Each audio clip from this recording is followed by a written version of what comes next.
আলহামদুলিল্লাহি রাব্বিল আলামিন ওয়াল আকিবাতু লিল মুত্তাকিন ওয়াসসালাতু ওয়াসসালামু আলা আশরাফিল আমবিয়া ওয়াল মুরসালিন ওয়া আলা আলিহি ওয়া আসহাবিহি আজমাইন আম্মা বা'দ আউযু বিল্লাহিস সামিউল আলিম মিনাশ শাইতানির রাজীম বিসমিল্লাহির রহমানির রহিম। সুপ্রিয় শিক্ষার্থীরা, আসসালামু আলাইকুম ওয়া রাহমাতুল্লাহি ওয়া বারাকাতুহু। শহীদনগর সিটি কর্পোরেশন বালিকা উচ্চ বিদ্যালয় কর্তৃক আয়োজিত শহীদনগর অনলাইন স্কুলে তোমাদেরকে স্বাগত জানাই। অনলাইন শ্রেণী কার্যক্রমের ধারাবাহিক কর্মসূচি অনুযায়ী ইনশাআল্লাহ আমরা নবম ও দশম শ্রেণীর ইসলাম ও নৈতিক শিক্ষা বিষয়ের উপর একটি পাঠ নিয়ে আলোচনা করব। তোমরা তোমাদের পাঠ্য বই খাতা কলম নিয়ে পড়ার টেবিলে বসে যাও এবং শেষ পর্যন্ত আন্তরিকতার সাথে ধৈর্য সহকারে পাঠে মনোযোগী থাকবে, এটাই আমি কামনা করি। আমি মোহাম্মদ আনসারুল্লাহ, সহকারী শিক্ষক, শহীদনগর সিটি কর্পোরেশন বালিকা উচ্চ বিদ্যালয়, লালকান বাজার, চট্টগ্রাম। আজকে আমরা যে পাঠটি নিয়ে আলোচনা করব, এই পাঠ শিরোনাম কি হবে এই সম্পর্কে তোমাদের একটু সহায়তা করতে হবে। আমি তোমাদের কাছ থেকে এই পাঠ শিরোনামটা বের করার জন্য চেষ্টা করব। তোমাদের একটু ক্লু দেব, ওই ক্লুর উপর ভিত্তি করে তোমরা আমাকে একটু বলবে সবাই। নিচের গ্রন্থগুলির লেখকের নাম কি? এখানে আমরা দেখতে পাচ্ছি তিনটি গ্রন্থের ছবি দেওয়া আছে। এই তিনটি গ্রন্থের মধ্যে একটা গ্রন্থের নাম হচ্ছেন মুসনাদে ইমাম আবু হানিফা, আরেকটার নাম হচ্ছেন আল ফিকহুল আকবর। এগুলাকে কুতুবে হানাফিয়াত বলা হয়। এবার আরও অনেক রয়েছে। কুতুবে হানাফিয়াত তথা হানাফি মাযহাবের লিখিত গ্রন্থগুলোকে একসাথে কুতুবে হানাফিয়াত বলা হয়। এই কুতুবে হানাফিয়াত এই কিতাবগুলি কে রচনা করেছেন? আল ফিকহুল আকবর কে রচনা করেছেন? মুসনাদে আল ইমাম আবু হানিফা কে রচনা করেছেন? তোমরা কি জানো? মাশাআল্লাহ, এটা রচনা করেছেন হযরত ইমাম আবু হানিফা রাহমাতুল্লাহ আলাইহি। তাহলে আমাদের আজকের পাঠ শিরোনাম হবে হযরত ইমাম আবু হানিফা রাহমাতুল্লাহ আলাইহি। এই ধরনের পাঠ কি আমাদের পাঠ্য বইয়ে আছে? মাশাআল্লাহ। কত অধ্যায়ে? পঞ্চম অধ্যায়ে। তাহলে আমাদের আজকের পাঠ শিরোনাম হবে, আমরা আজকে যে পাঠ নিয়ে আলোচনা করব, ইমাম আবু হানিফা রাহমাতুল্লাহ আলাইহি, যেটা পঞ্চম অধ্যায়ের পাঠ 11তে রয়েছে। পঞ্চম অধ্যায়ের পাঠ কত? 11। পৃষ্ঠা নাম হলো 168 এবং 169। তাহলে আমরা আর দেরি না করে আমাদের পাঠ্য বইয়ের পঞ্চম অধ্যায়ের 11 নম্বর পাঠ তথা পৃষ্ঠা নং 168 পৃষ্ঠা এবং 169 পৃষ্ঠা আমরা খুলে ফেলি এবং আমরা পাঠের দিকে আমরা মনোযোগী হই। এবার আসবো আমরা এই যে পাঠ নিয়ে আমরা আলোচনা করব। এই পাঠটি শেষ করার পরে আমাদের কি অর্জিত হবে, কি ফল আমরা লাভ করব, শিক্ষণ ফল কি হবে? এই পাঠ শেষে শিক্ষার্থীরা ইমাম আজম আবু হানিফা রাহমাতুল্লাহ পরিচয় বলতে পারবে, তার চারিত্রিক গুণাবলী ব্যাখ্যা করতে পারবে, ফিকহ শাস্ত্রে ইমাম আবু হানিফা রাহমাতুল্লাহর অবদান কি ব্যাখ্যা করতে পারবে, তার মৃত্যুর ইতিহাস বিশ্লেষণ করতে পারবে। এই শিক্ষণ ফলগুলিকে সামনে রেখে আমরা আমাদের পাঠের দিকে যাই। প্রথমত আমরা জানি হযরত ইমাম আবু হানিফা রাহমাতুল্লাহর পরিচয়। ইমাম আবু হানিফা রাহমাতুল্লাহর পরিচয় বলতে গেলে প্রথমে ওনার জন্মস্থান সম্পর্কে আমরা একটু খেয়াল করি। ওনার জন্মস্থান হচ্ছে ইরাকে। ওনার জন্মস্থান কোথায়? ইরাকে। ইরাকের কুফা নগরীতে। ইরাকের কুফা নগরীতে ওনার জন্মস্থান। জন্মগ্রহণ করছেন কখন? 80 হিজরি মোতাবেক 699 খ্রিস্টাব্দে। 80 হিজরি মোতাবেক 699 খ্রিস্টাব্দে তিনি ইরাকের কুফায় নগরীতে জন্মগ্রহণ করেন। আবার বলি, 80 হিজরি মোতাবেক 699 খ্রিস্টাব্দে ইরাকের কুফা নগরীতে ইমাম আবু হানিফা রহমতুল্লাহ তথা যাকে ফিকহ শাস্ত্রের জনক বলা হয়, ইনি জন্মগ্রহণ করেন।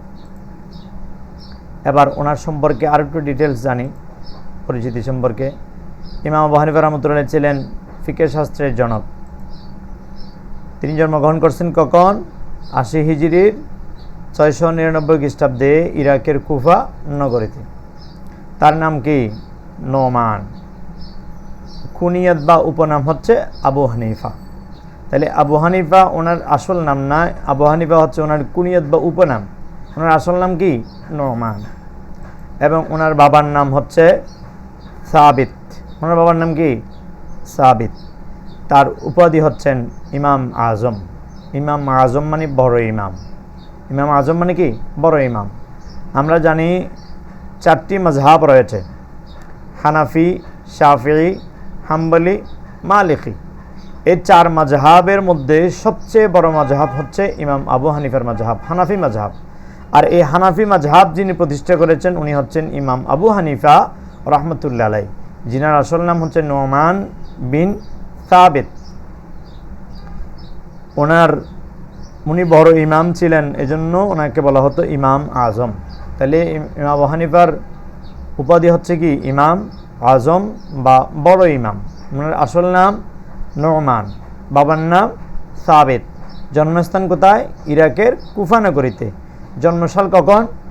699 খ্রিস্টাব্দে, অর্থাৎ 80 হিজরিতে। আর উনি ছিলেন ফিকহ শাস্ত্রের কি? জনক। আর ইমাম আবু হানিফা রহমতুল্লাহ ছিলেন একজন তাবেঈ। তাবেঈ মানে, তাবেঈ বলা হয় যিনি সাহাবীকে দেখেছেন। আর যিনি সরাসরি আল্লাহর পেয়ারা রাসূল সাল্লাল্লাহু আলাইহি ওয়াসাল্লামকে ঈমানের চোখে দেখেছেন, ঈমান সহকারে মুমিন অবস্থা দেখেছেন, উনি হচ্ছেন সাহাবী। যিনি ঈমান অবস্থায় রাসূল পাক সাল্লাল্লাহু আলাইহি ওয়াসাল্লামকে দেখেছেন ওনার নাম হচ্ছে সাহাবী। আর যারা রাসূল পাককে সরাসরি দেখে নাই, রসুলের সাহাবিদেরকে দেখেছেন, তাদেরকে বলা হয় তাবেঈ। তাহলে রসুল পাকের পরে পজিশন হচ্ছেন সাহাবী, সাহাবীর পরের পজিশন হচ্ছেন তাবেঈ। তাহলে ইমাম আবু হানিফা রাহমাতুল্লাহ উনি হচ্ছেন তাবেঈ। উনি অনেক সাহাবীর সান্নিধ্য লাভ করেছেন এবং ওনার ওস্তাদদের মধ্যে, শিক্ষাগুরুদের মধ্যে অনেক সাহাবীও ছিলেন, এই জন্য উনি হচ্ছেন একজন তাবেঈ। ইমাম আবু হানিফা রাহমাতুল্লাহ পরিচিতি আরেকটু আমরা জানি। যেমন ইমাম আবু হানিফা রহমতুল্লাহ ছিলেন তীক্ষ্ণ মেধার অধিকারী। ইমাম আবু হানিফা রহমতুল্লাহ কি ছিলেন? তীক্ষ্ণ মেধার অধিকারী ছিলেন। উনি প্রাথমিক জীবনে ব্যবসায় মনোনিবেশ করতে চাইলেন, কিন্তু তৎকালীন আমলের কুফানগরের আলেম ওলামারা পরামর্শ দিলেন তিনি যেন ব্যবসা না করে জ্ঞান অর্জনের দিকে মনোনিবেশ করেন। এই জন্য ইমাম আবু হানিফা রহমতুল্লাহ 17 বছর বয়স থেকেই জ্ঞান সাধনা শুরু করলেন।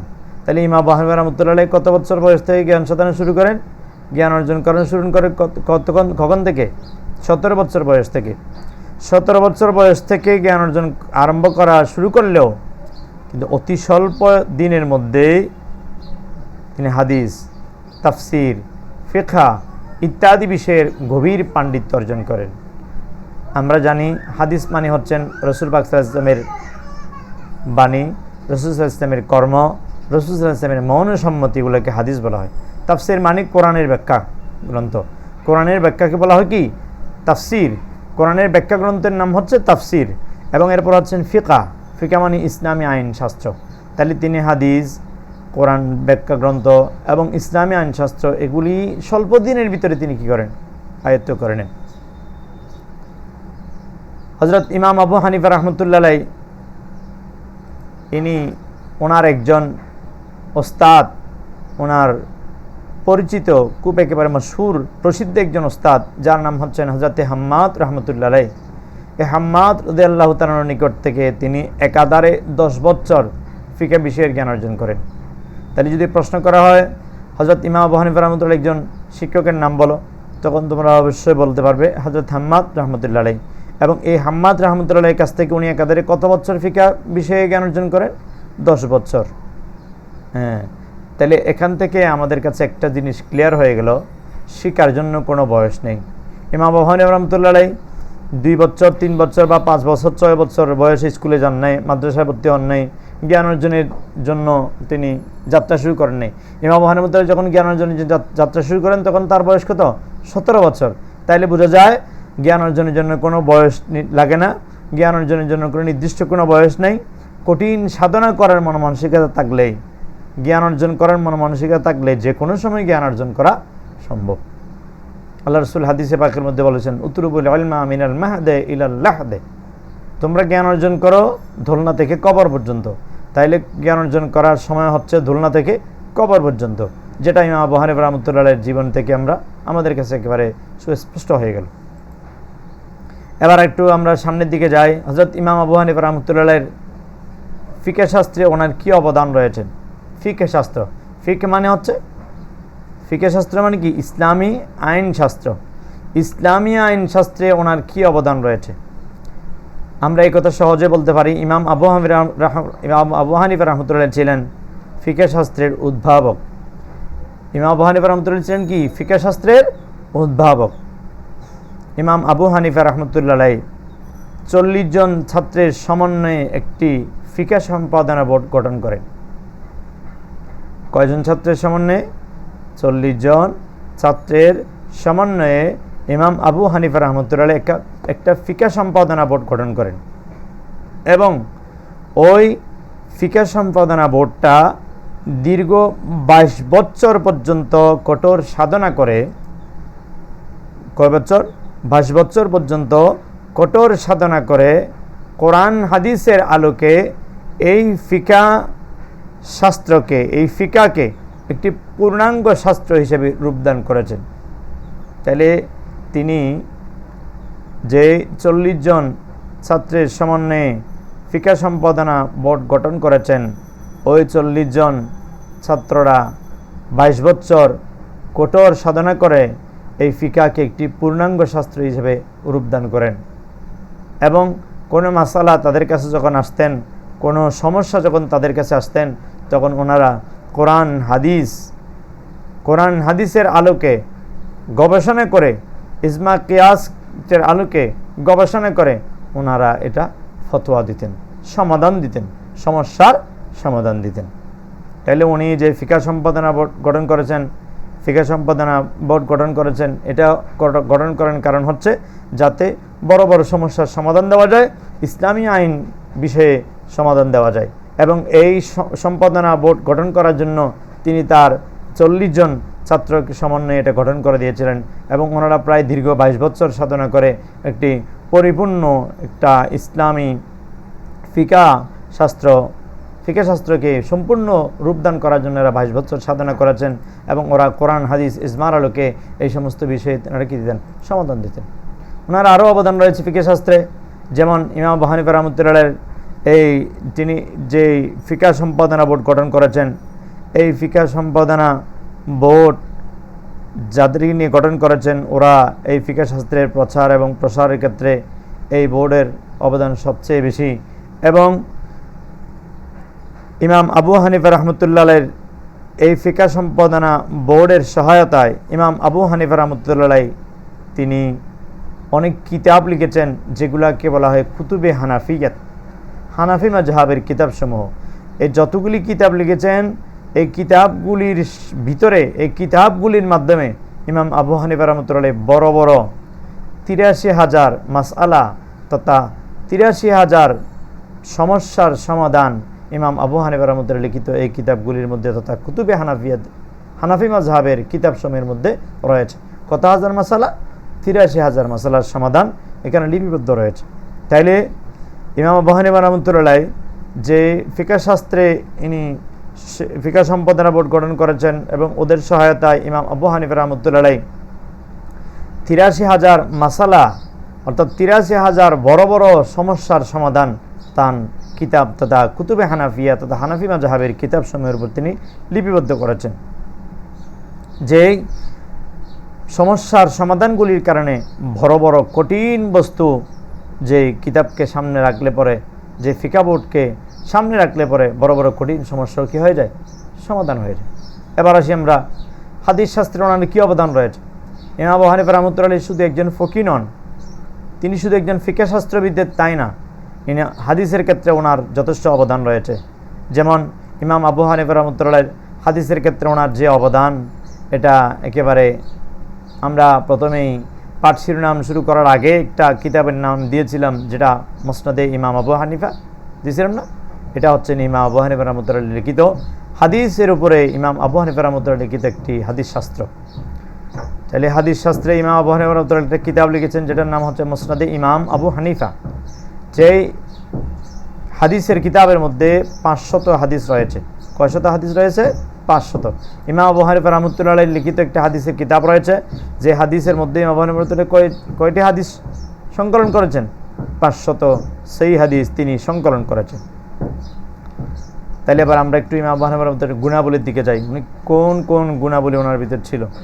ইমাম আবু হানিফা রাহমাতুল্লাহ আলাইহি, যে নাকি ইমাম আজম বলা হয়, উনি গভীর জ্ঞানের অধিকারী ছিলেন, যুগশ্রেষ্ঠ আলেম ছিলেন।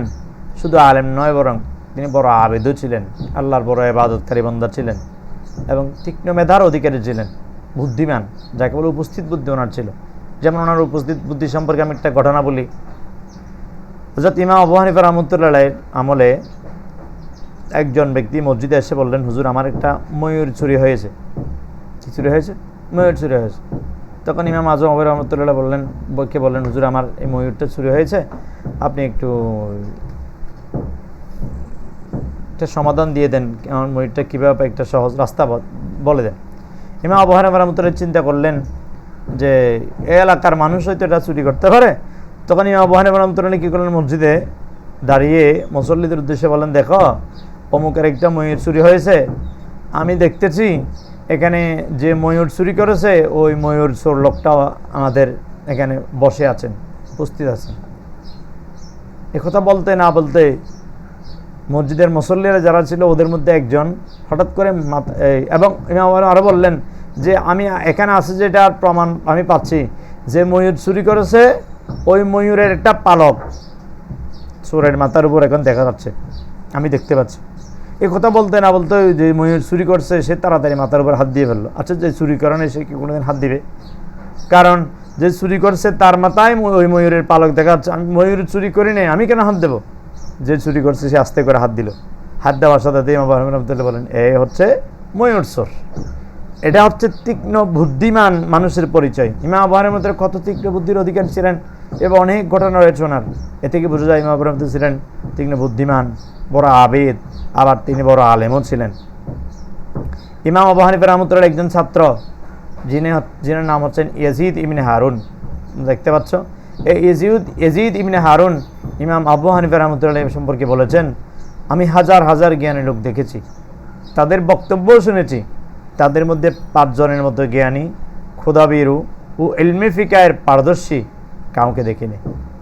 ইমাম আবু হানিফা রাহমাতুল্লাহ সম্পর্কে বলেন যে আমি হাজার হাজার জ্ঞানী লোক দেখেছি, তাদের বক্তব্যও শুনেছি, তাদের জ্ঞান, তাদের খোদাবিরতা মানে আল্লাহর ভয় এবং ইলমে ফিকার যে পারদর্শী, ইসলামী আইনশাস্ত্রে পারদর্শী, এরকম অনেক মানুষ দেখেছি আমি।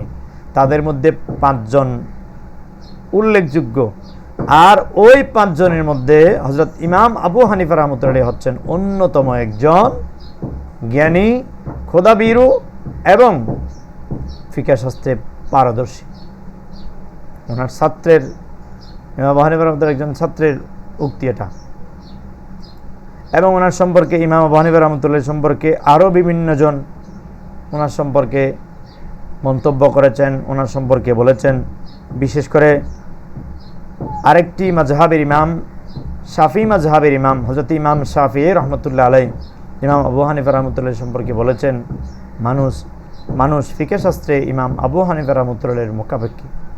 ফিকহ শাস্ত্র যদি শিখতে হয় ইমাম আবু হানিফার মুখাপেক্ষী হতে হবে। ফিকহ সম্পর্কে জানতে হলে ইমাম আবু হানিফাকে চিনতে হবে, অর্থাৎ ফিকে জানতে হলে ইমাম আবু হানিফা রহমতুল্লাহকে স্টাডি করতে হবে। ইমাম আবু হানিফা রহমতুল্লাহ কুতুবে হানাফিয়াত তথা উনি যেই ফিকে শাস্ত্রগুলি লিখেছেন এগুলি সম্পর্কে আয়ত্ত করতে হবে। তাহলে ইমাম আবু হানিফা রহমতুল্লাহ উনি একটা মাযহাবের ইমাম হওয়া সত্ত্বেও এত সুন্দর করে বলেছেন যে ইমাম আবু হানিফা রহমতুল্লাহ সম্পর্কে ইমাম শাফি বলেন মানুষ ফিকে শাস্ত্রে ইমাম আবু হানিফা রহমতুল্লাহ মোকাবিল। ইমাম বুখারী রহমতুল্লাহ একজন প্রিয় শিক্ষক হযরতে মক্কি ইবনে ইব্রাহিম। ইমাম বুখারী উনি হচ্ছেন যে তোমাদের যার সম্পর্কে আমরা বিগত কয়েকদিন আগেই আমরা ইমাম বুখারী রহমতুল্লাহের এই পাঠের উপর আমরা আলোচনা করছিলাম। ইমাম বুখারী রহমতুল্লাহ যিনি হচ্ছেন 6টি বিশুদ্ধতম হাদিস গ্রন্থের অন্যতম হাদিস গ্রন্থ 1 নম্বর হাদিস গ্রন্থ সহিহ বুখারী শরীফের যিনি প্রণেতা মুসান্নিফ বুখারী শরীফ যিনি রচনা করেছেন ওই ইমাম বুখারী রহমতুল্লাহ একজন শিক্ষক হযরতে মক্কি ইবনে ইব্রাহিম বলেন ইমাম আবু হানিফা রহমতুল্লাহ তার কথা ও কাজে সত্যনিষ্ঠ ছিলেন। উনি কথায় এবং কাজে সত্যনিষ্ঠ ছিলেন। আমরা তো অনেকে আছি কথায় সত্যবাদী কাজে সত্যবাদী নয়, কিন্তু ইমাম আবু হানিফা রহমতুল্লাহ উনি কথায় এবং কাজে উভয় দিক দিয়ে কিনেছিলেন সত্যনিষ্ঠ ছিলেন। তিনি এত বেশি ইবাদত করতেন যা চিন্তা করাও কঠিন। আমরা এই সম্পর্কে ওনার গুণাবলী সম্পর্কে আরও কিছু আমরা একটু সামনের দিকে যাই, ওনার গুণাবলী সম্পর্কে আরও একটু কিছু দেখি। তিনি একাধারে 30 বছর পর্যন্ত রোজা রেখেছেন। কয় বছর? 30 বছর। বড় আবেদ ছিলেন বললাম না, কিছুক্ষণ আগে বললাম বড় আবেদ ছিলেন। একাধারে 30 বছর পর্যন্ত তিনি রোজা রেখেছেন। অর্থাৎ ইসলামে যেই সমস্ত দিনগুলোতে রোজা রাখা নিষিদ্ধ হারাম ওই দিনগুলি বাদ দিয়ে অন্য দিনগুলোতে ইনি সবসময় কী করতেন? রোজা রাখতেন। ইমাম আবু হানিফা রহমতুল্লাহ এইভাবে একাধারে 30 বছর পর্যন্ত ইমাম আবু হানিফা রহমতুল্লাহ রোজা রেখেছেন। এবং এরপরে ইমাম আবু হানিফা রহমতুল্লাহ প্রতি রমজান মাসে 61 বার কোরআন মজিদ খতম করতেন। প্রতি রমজানে কয়বার? 61 বার তিনি কোরআন খতম করতেন। মাশাআল্লাহ, আলহামদুলিল্লাহ। এবং ওনার গুণাবলী সম্পর্কে যদি আমরা বলতে যাই আরও অনেক ওনার গুণ রয়েছে।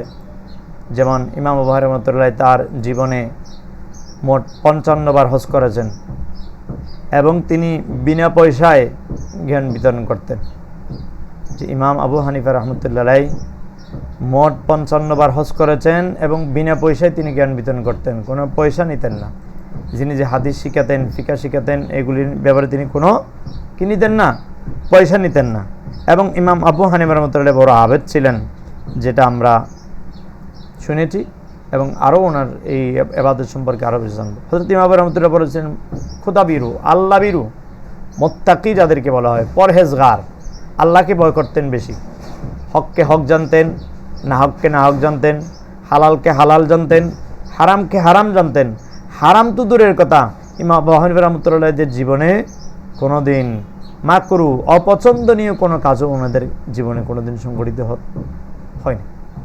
যেমন যার জ্বলন্ত প্রমাণ আমরা পাই হযরত ইমাম আবু হানিফা রহমতুল্লাহের আমলে যে একবার কুফায় একটা ছাগল চুরি হয়। কি চুরি হয়? ছাগল চুরি হয়। ছাগল যখন চুরি হয় তখন ইমাম আবু হানিফা রহমতুল্লাহের ওই যেদিন ছাগল চুরির কথা শুনেছেন সেদিন থেকে তিনি 7 বছর পর্যন্ত বাজার থেকে কোনো দিন ছাগলের মাংস আর কিনে আনেন নেই, খান নাই। কেন?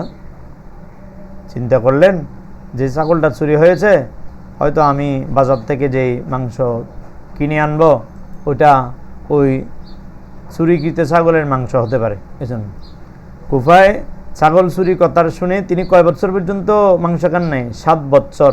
কয় বছর? 7 বছর পর্যন্ত বাজার থেকে আর মাংস ক্রয় করেন নাই। এবং এই ভয়ে যে যদি আমি মাংস যেগুলো কিনতেছি এগুলো যদি ওই চুরিকৃত ছাগলের মাংস হয়, আবার কত তাকওয়া, কত পরহেজগারিতা, কত আল্লাহ ভীতি ছিল ওনার ভিতরে। এবং শুধু তাই নয়, ইমাম আবু হানিফা রহমতুল্লাহের তাকওয়া তথা খোদাভীতি সম্পর্কে আরেকটি জ্বলন্ত প্রমাণ আমরা পাই, যেটা আমাদের পাঠ্য বইয়ে রয়েছে। কুফায় এক লোকের জানাজার মাঠে প্রচণ্ড রোদ ছিল, জানাজা পড়তে গেলেন। জানাজা লাশ এখনো আসে নাই, সবাই জানার জন্য অপেক্ষা করতেছে। ইমাম আবু হানিফা রহমতুল্লাহ উনিও একজন এত বড় ইমাম হওয়া সত্ত্বেও উনিও এখানে অপেক্ষা করতেছেন, প্রচণ্ড রোদ পড়তেছে। তখন ইমাম আবু হানিফা সবাইকে বললেন, হুজুর আপনি রোদ বেশি পড়তেছে, আপনি ওই যে একটা বৃক্ষ দেখা যাচ্ছে ওই বৃক্ষের ছায়ার নিচে আপনি দাঁড়ান। তখন ইমাম আবু হানিফা জিজ্ঞেস করলেন, বৃক্ষটি কার, গাছটার মালিক কে? তখন বললেন, এটা আপনার অমুক ছাত্রের বাবার, অমুক ছাত্রের বাবার, আপনার ছাত্রের বাবার এটা। তো ছাত্রের বাবার মানে দ্বারা তার কোনো সমস্যা নেই, কিন্তু ইমাম আবু হানিফার দৃষ্টিভঙ্গি ছিল অন্য ধরনের। তিনি বললেন, আমি ওই বৃক্ষের ছায়ায় যাব না। কেন যাব না? কেননা ওই ছাত্র মনে করতে পারে যে আমি তাকে শিক্ষা দেওয়ার বিনিময়ে তার বাবার বৃক্ষের নিচে ছায়ার নিচে দাঁড়িয়ে আমি একটু ফায়দা ভোগ করেছি, উপকারিতা লাভ করেছি। আলহামদুলিল্লাহ, কত পরহেজগার ছিলেন, কত আল্লাহওয়ালা ছিলেন, কত খোদাবির ছিলেন। বৃক্ষের ছায়ার নিচে দাঁড়ান নাই। ইমাম আবু হানিফা অন্যদের মতো তিনি নিজেই ওই রোদের মধ্যে দাঁড়িয়েই বাকি সময়টা অপেক্ষা করলেন। গেলেন ইমাম আবু হানিফা রাহমাতুল্লাহ আলাইহি প্রাত্যহিক জীবনে উনি কাপড়ের ব্যবসা করেই তিনি তার জীবন যাপন করতেন। এবং ইমাম আবু হানিফা রাহমাতুল্লাহ আলাইহি এই আল্লাহ বিরুতা, খোদা বিরুতা যে ইবাদত বন্দেগী তিনি যে করেছেন, এইগুলি কল্পনা করাও বড় কঠিন, চিন্তা করাও বড় কঠিন, যেগুলি আমাদের জন্য বড় কঠিন। ইমাম আবু হানিফা রাহমাতুল্লাহ আলাইহি উনি এত বেশি ইবাদত গুজার ছিলেন, এত বেশি তাহাজ্জুদ গুজার ছিলেন, এত বেশি আল্লাহর ইবাদত করতেন যে ইমাম আবু হানিফা একাধারে 40 বছর পর্যন্ত রাতে ঘুমান নাই। এশারের নামাজ পড়ে তিনি এই ইবাদত করা শুরু করে দিতেন এবং এই ইবাদত করতে করতেই ফজর হয়ে যেত। তাহাজ্জুদ পড়তে পড়তে একাধারে 40 বছর পর্যন্ত ঘুমান নেই, দিনে হয়তো ঘুমাতেন। হযরত ইমাম আবু হানিফা এত আবেদ হওয়া সত্ত্বেও, এত দিনদার, এত পরহেজগার, এত বড় আলেম হওয়া সত্ত্বেও ওনাকেও কিন্তু পরিস্থিতির শিকার হতে হয়েছে, ওনাকে কিন্তু হিংসার শিকার হতে হয়েছে, রোশনালে পড়তে হয়েছে। হযরত ইমাম আবু হানিফা রাহমাতুল্লাহ আলাইহি মৃত্যুটা স্বাভাবিক মৃত্যু ছিল না, ওনার ইন্তেকালটা স্বাভাবিক ইন্তেকাল ছিল না, উনি শহীদ হয়েছেন, ওনাকে শহীদ করা হয়েছিল। কিভাবে?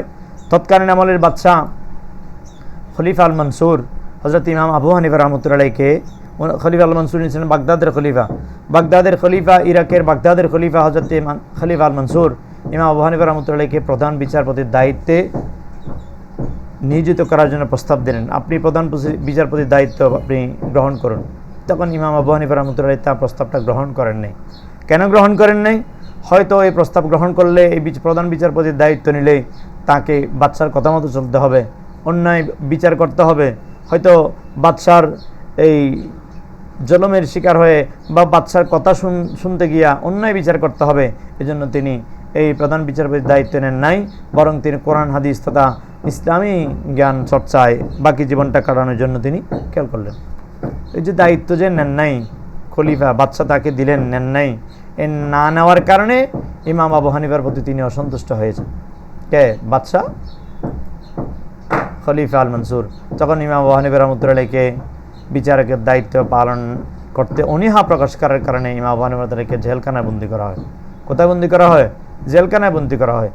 আর ওই জেলখানায় ইমাম আবু হানিফা রাহমাতুল্লাহ আলাইহি আবদ্ধ থাকা অবস্থায় 150 হিজরি মোতাবেক 767 খ্রিস্টাব্দে খলিফার নির্দেশে যে বিষ প্রয়োগ করা হয়েছিল, ওই বিষ প্রয়োগের প্রভাবে ইমাম আবু হানিফা রাহমাতুল্লাহ আলাইহি ইন্তেকাল করেন।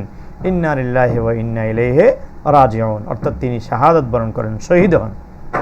তাহলে ইমাম আবু হানিফা রাহমাতুল্লাহ আলাইহি উনি 150 হিজরি মোতাবেক 767 খ্রিস্টাব্দে খলিফা মনসুরের প্রয়োগকৃত বিষের প্রভাবে ইন্তেকাল করেন। স্বাভাবিক ইন্তেকাল না, উনি শহীদ। কত খ্রিস্টাব্দে?